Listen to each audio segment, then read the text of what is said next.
السلام عليكم ومرحبا بكم في قناتي على اليوتيوب سارة كويزين ديزاد. ان شاء الله تكونوا بخير وعلى خير وانتم تشوفوا في هذا الفيديو ويلقاكم كامل بصحة جيدة. قبل ما نبداو الوصفة ما تنسوش خوتي ترحموا كامل على اللي ماتوا في الحادث تاع بومرداس، ان شاء الله ربي يرحمهم ويغفر لهم ويصبر عليهم اهاليهم. واليوم ان شاء الله جيتكم بوصفة تاع بيتزا كاري بسميد والفارينة، تجي بزاف بنينة ناجحة طرية، وتجي تاني لاباط هذيك تجي كي الكاطو. على بالي بلي كامله راح تعجبكم وراح تولوا معتمدينها. الحاجه الاولى في ريسيبيون درت كاس الا ربع تاع السميد، زدت مغرفه كبيره تاع الخميره تاع الخبز ومغرفه كبيره تاع السكر، خلطتهم هكا. من بعد زدت كاس تاع ما يكون دافي، لازم يكون دافي ماشي سخون باش ما تحرقناش هذيك الخميره. خلطتهم هكا بالمغرف، ومن بعد جبت هذاك البغا ميكسر وبديت نضرب فيهم.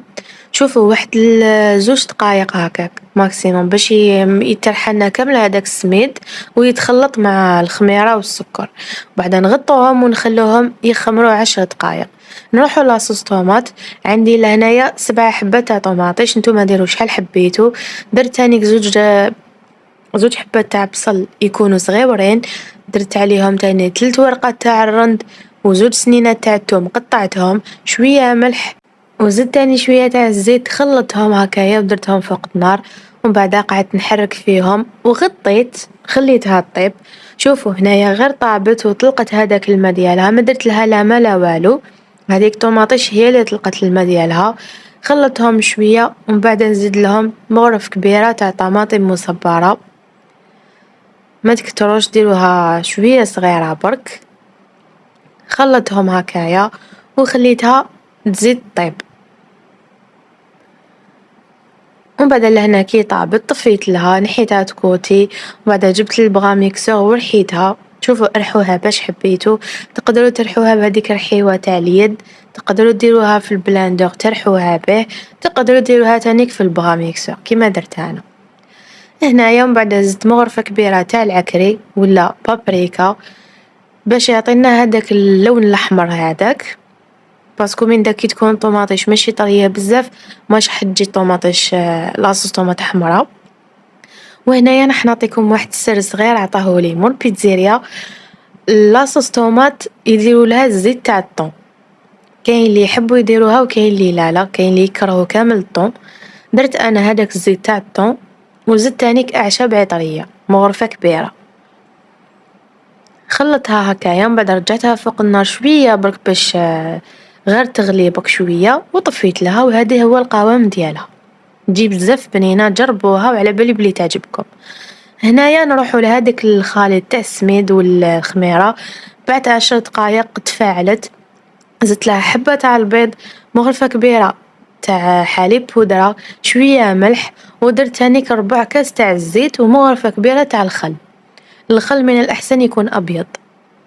خلطهم هكايا ومن بعد جبت الفارينة. ما تنسوش هنايا في هاد الخل لازم ديروا الملح ما تكتروش ماشي بزاف. رحت جبت الفارينة، درت هاد البول الاول، زدت عليه كيس تاع خميرة كيميائية وقعدت نخلط بهاد الحطبة. لازم تخلطوا بهادية وتقعدوا تخبطوا فيها مليح. هاد العملية راح تخليكم البيتزا ديالكم تجي بزاف خفيفة. شوفوا درت هكذا واحد 2 دقايق وانا نخبط فيها. تقدروا تانيك ديروها في البيتخان ولا تستعملوا الباتور، هادوك الزوج اللي يعجنوا بيهم. ومن بعد كملت الفارينة، ما كملتهاش كامل يعني دات لي واحد البول ونص تاع فارينة. وهنايا العجينة لازم تتدلك باسكو مخدمناها بالسميد لازم تتدلك. درتها هنايا فوق البلان دو طرافاي وقعدت ندلك فيها. ومن بعد بديت نخبط فيها هكذا. هاد العملية تانيك راح تجيكم بزاف هايلة البيتزا اذا درتوها. خبطتها شوية واحد 3 دقايق. هنا سرعت لا فيديو باش ما تجيش طويلة بزاف. ومن بعد حكمت الريسيبيون هذاك درتلو شوية تاع الزيت وعاودت رجعتها وغطيتها بكيس بلاستيكي خليتها تخمر. هنا كي تضاعف الحجم ديالها شوفوا تقدروا تخلوها تخمر في الفريجيدر وتخدموها غدوة من داك. وتقدروا تانيك تخلوها تخمر بلوس. انا هنا كنت مزروبة شوية يعني ما خليتهاش خمرت بزاف. وهنايا درتها فوق البلون دو طرافاي وقسمتها على 4 خبزات.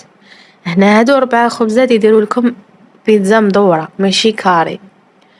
انا هنايا مع الاول درت هكايا ومن بعد قسمتهم في بعضهم قسما ندير بيتزا كاري في سنيوة طويلة، يعني هكا ما يكفوكمش هكذا. من بعد عاود درتهم في هاد لاصيات، درت لها الزيت غطيتهم وخليتهم يتضاعف الحجم ديالهم، يعني قد ما تخمروا هاد العجينة راح تجيكم بزاف شابة هكذا. من بعد درت فارينة فوق البلون دو طرافاي وحكمت هذيك العجينة، فتحتها بالحلال وكنت سنيوة ديالي كنت دهنتها بالزيت، ما ديروا لها لا فارينة لا والو باش ما تجيكمش يابسة، ديروا لها غير الزيت برك هكا. من بعد فرشت هذيك العجينة وسيي تسووها هكا بيديكم، ومن بعد تقبوها بالفرشيطة. تحبوا ما تتقبوهاش عادي، يعني من الأحسن تتقبوها باش ما تجيكمش بزاف معجنة ومنفخة هكذا. من بعد جبت هذيك لاصوص طوماط، شوفوا كيفاش القوام ديالها بزاف شباب وبزاف بنينة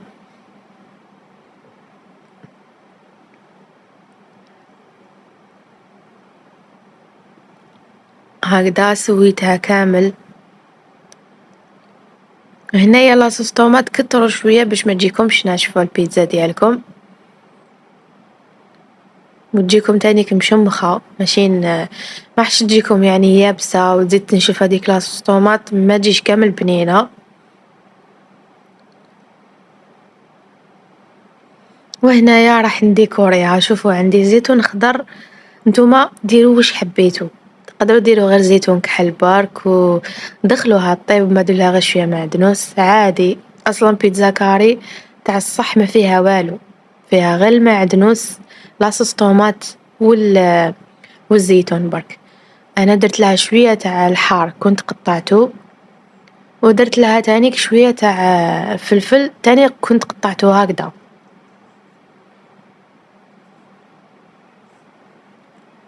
هكذا. ومن بعد درت أعشاب عطرية هكا من الفوق راح يعطو بزاف شباب في البيتزا ديالكم. ودخلتها طيب. هنا دخلتها أنا طابت من التحت مليح، ما شعلتلاش كامل من الفوق باش ما تنشفليش هذيك لاصوص طوماط. وهنايا كان عندي تاني كطون تاع الزيت اللي كنت نحيتلو الزيت ديالو، ديكوريت هكذا به من الفوق باسكو لا بلوبار يحبوا بيتزا بالطون هكا. من بعد رشة تاع معدنوس وراهي واجدة.